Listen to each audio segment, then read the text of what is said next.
There is a place in Pennsylvania where the streets are still there, but the town is gone. Drive in, and you find a full grid of paved roads, curbs, sidewalks, driveways that turn off the main road and end after 20 feet in a wall of grass. Fire hydrants stand in the weeds with nothing to protect. Utility poles line streets with no houses on them. Concrete steps climb up from the sidewalk to front doors that are not there anymore. In winter, it gets stranger. Snow melts in patches and lines across the empty lots, and thin white steam rises out of cracks in the ground and drifts across the road. Put your hand on the soil in some spots, and it is warm.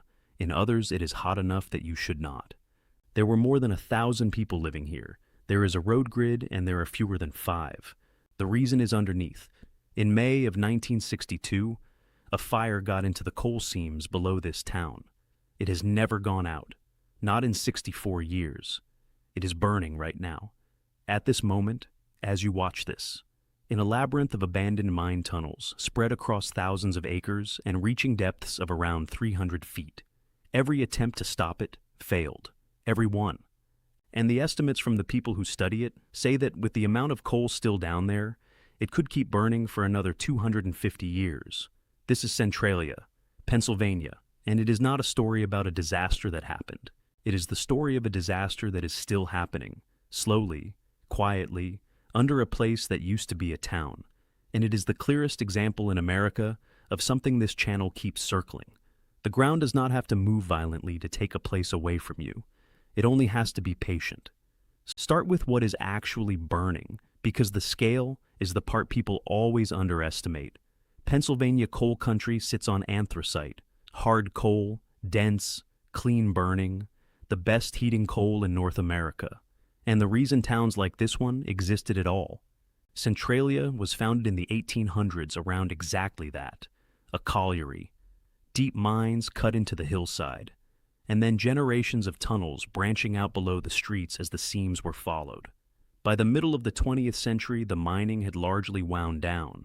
What was left underneath was a maze, abandoned workings, old shafts, collapsed passages, voids, some of them enormous, running through the coal in every direction under the town.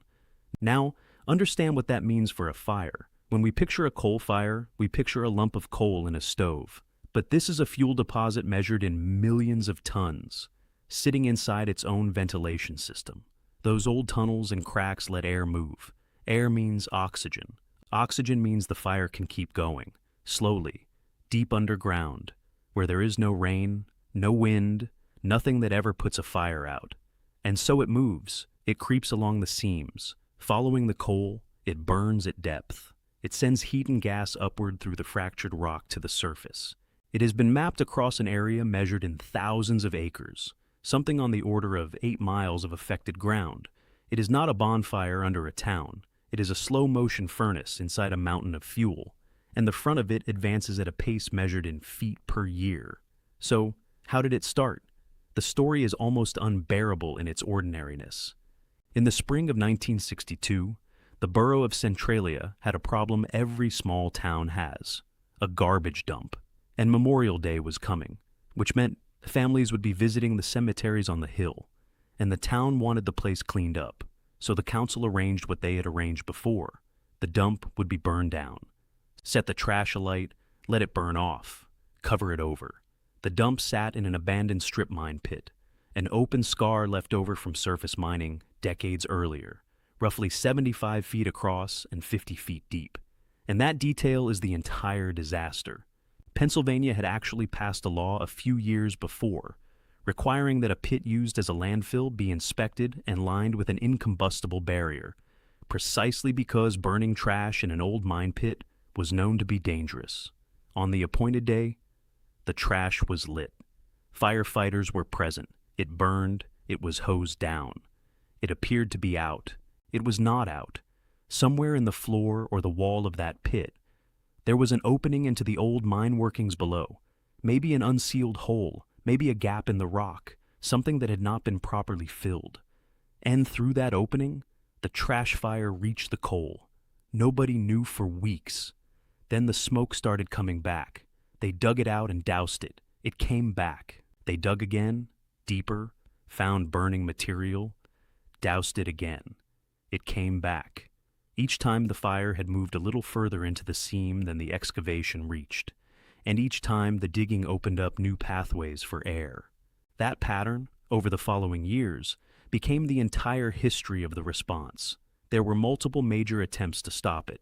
Excavation, trying to dig out the burning coal entirely, flushing, pumping wet material into the mine voids to smother it, trenching, digging a barrier the fire could not cross. Each project cost money. Each one was scoped to a fire that had already grown past the scope by the time work began, and every failed attempt taught the same lesson. To stop a coal seam fire, you must remove or isolate all of the burning material, and if you miss even a small pocket, you have simply paid to relocate the problem. And there is a cruel piece of physics inside every one of those attempts. Digging a trench in front of an advancing coal fire sounds obvious. You cut the fuel line. The fire arrives at the gap and stops. But a trench is also a hole. It exposes coal faces to the open air. It gives the fire fresh oxygen at exactly the boundary where you wanted to starve it. And it has to be dug deep enough to reach below the lowest burning seam, which in this ground means hundreds of feet of rock and coal removed across a front that keeps getting wider while you work.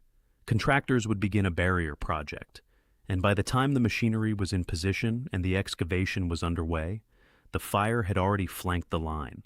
Flushing had its own version of the same problem. You pump a slurry of wet fly ash or sand down boreholes to fill the voids and cut off the air. It works.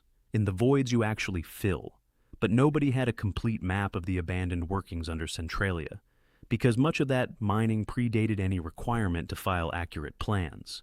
And where the map is a guess, the seal is a guess.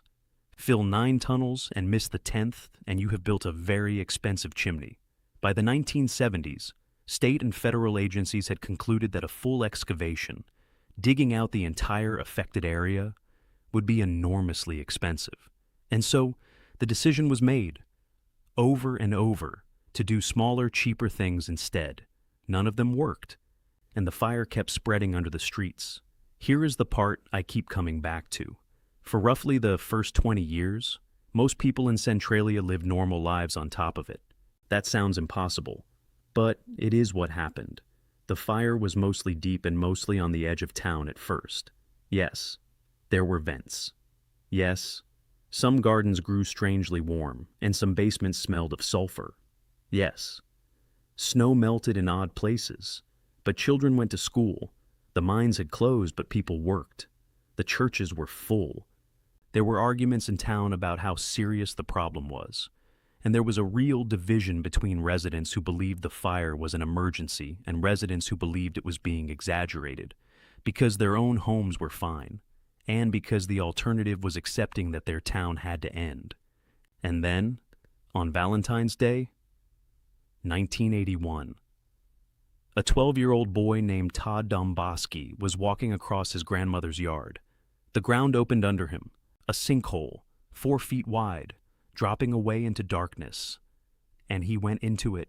He fell far enough that he was hanging onto tree roots on the side of the hole, with steam and hot gas coming up past him from below. His cousin heard him yelling and pulled him out. Measurements taken at that hole afterward found lethal levels of carbon monoxide coming out of the ground. A 12-year-old nearly disappeared into the earth in his own family's yard, in a town in Pennsylvania, in 1981.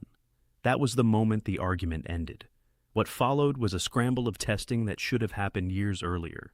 Gas monitors were placed in homes, carbon monoxide, carbon dioxide, low oxygen readings. Some houses were found to be unsafe to sleep in. And the picture that emerged was of a community sitting on a heat source that was venting invisible poison into basements through cracks in the bedrock. Understand why that is worse than it sounds. Carbon monoxide has no smell and no color. A coal fire underground consumes oxygen and produces it, and both the missing oxygen and the added gas travel upward through the same fractures that let the heat out. A basement is a sealed low space cut into that same ground. Residents were given detectors and told to keep windows open in the middle of Pennsylvania winters. Some families were moved into temporary housing. There were nights when alarms went off in the dark, and people carried children out into the cold to stand in the street. That is what living on top of it had become. Not flames, not drama, just the constant low-grade knowledge that the air in your own house was being supplied, in part by something burning below you. In 1984, Congress appropriated tens of millions of dollars, not to fight the fire, to buy the town. That is the decision at the center of this story, and it is a genuinely defensible one. The engineers had run the numbers on excavating the fire completely, and the figure was enormous, with no guarantee of success. Buying out roughly 1,000 people and relocating them was cheaper, so the government offered to purchase homes. And most residents took the offer. Families that had been in Centralia for 4 and 5 generations packed and left. Houses came down. Whole blocks went to grass. The population fell from over 1,000 to hundreds to dozens. And the demolitions themselves changed the place in a way nobody quite expected. A row house in a Pennsylvania coal town is not a standalone building. They were built shoulder to shoulder, sharing walls, a whole block constructed as one long structure.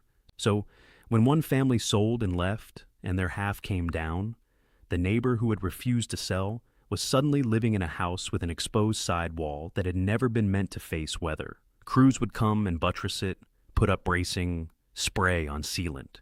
You can find photographs from that period of single houses standing alone in the middle of a block with enormous timber braces holding them up. A family still living inside. A hillside of empty foundations around them. That image is Centralia in the 1990s. Not flames, not smoke, a propped-up house with someone's car in the driveway. But not everyone went. A group of residents refused. They loved the place. They did not believe the fire threatened their particular street. Some of them felt the buyout was a land grab. And they stayed, in a town that was being erased around them. In 1992, the state invoked eminent domain and condemned every building in the borough. In 2002, the Postal Service revoked the town's zip code. Think about what that means administratively. Centralia was not destroyed by the fire. Centralia was canceled on paper by a government that had decided the place could not be a place anymore. The holdouts fought it in court for years, and in 2013, a settlement was reached that is one of the strangest arrangements in American property law. The remaining residents were granted the right to live in their homes for the rest of their lives. They cannot sell. They cannot pass the property to their children. When each of them dies, the house reverts to the state and comes down. The town has an expiration date measured in human lifespans. And as of now, fewer than 5 people are left holding it open. So, what is actually there today? A grid, cracked pavement with grass growing through it.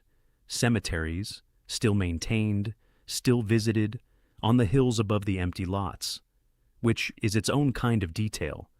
The dead have a more permanent claim on Centralia than the living do. A church still stands on the hill and still holds services. And for years there was one more famous feature. An abandoned section of highway that had buckled and cracked from the heat and ground movement, closed to traffic and eventually covered end to end in graffiti by visitors from all over the world. It became a tourist attraction. In 2020, the owner of that land had it buried under dirt to stop people coming. Nature has done the rest. The lots have gone to brush and then to trees. Wildlife has moved in. A conservation group even planted apple trees there a few years ago. From the air today, it looks like a forest with a street map drawn on it. And under all of it, the fire. Now the honest section, because this channel does not do fake countdowns. I want to be careful here in a specific way. The most common thing people believe about Centralia is that it is a uniquely cursed place, a horror movie town. It is not. It is an ordinary example of a very common problem that almost nobody in America thinks about. Pennsylvania alone has dozens of known active underground mine fires. Dozens. Centralia is simply the one that took a town. Underground coal fires burn right now in Colorado, in Utah, in West Virginia, in Wyoming. Some of them ignited by lightning strikes on exposed seams. Some of them burning since before anyone was keeping records.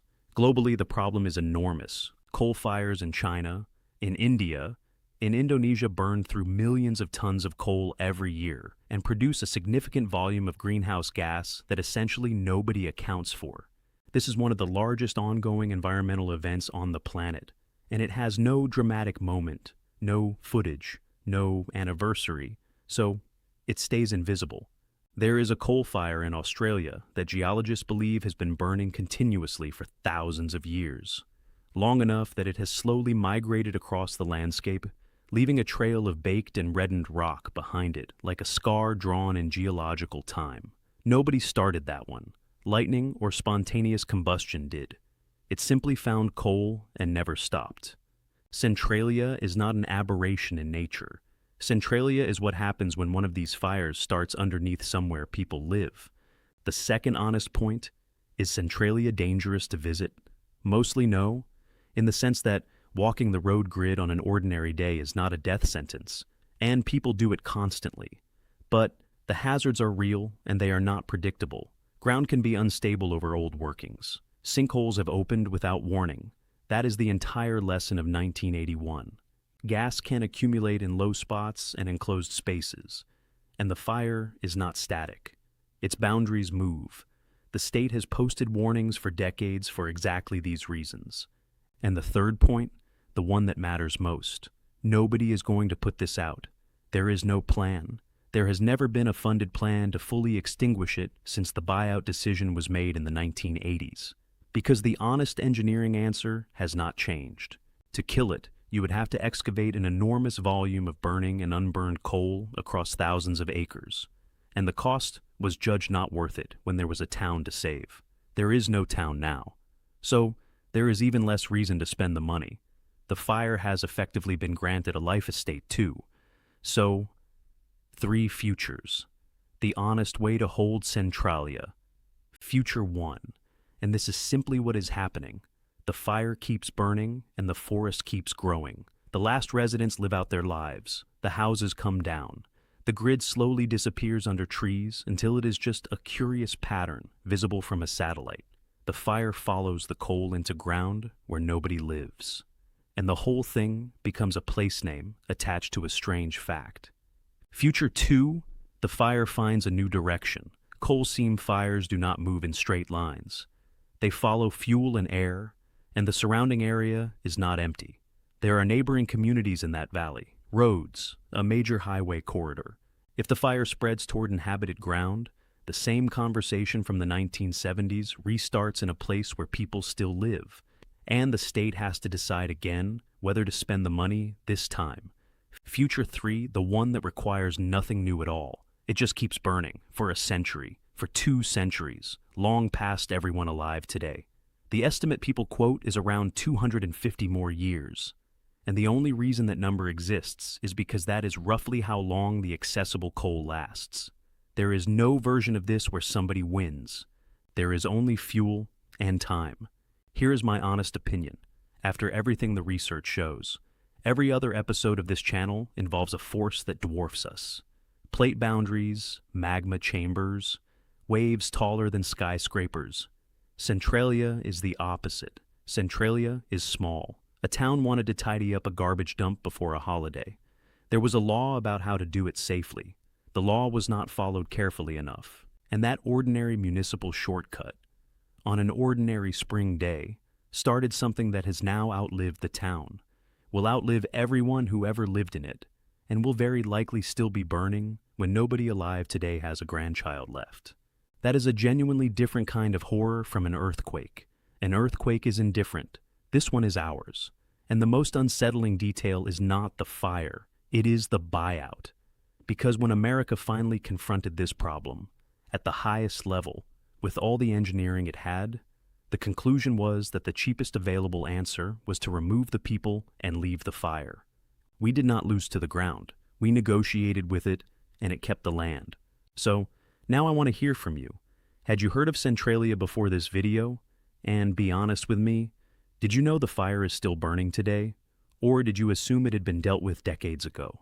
Drop it in the comments. I read everyone. And if you have actually been there, walked the grid, seen the steam, tell me what it felt like standing on it. If this showed you something you had never really understood, hit the like button. It genuinely helps this channel grow. And subscribe with notifications on, because next, we go south to a structure on the Mississippi River that almost no American has ever heard of, The river is trying to change course. It has been trying for decades. And the only thing preventing it is a single concrete complex operated by the Army Corps of Engineers, holding one of the largest rivers on Earth in a channel it no longer wants. If that structure ever fails, 2 major American cities lose their river. That story is next. The ground beneath America is speaking. Make sure you are listening.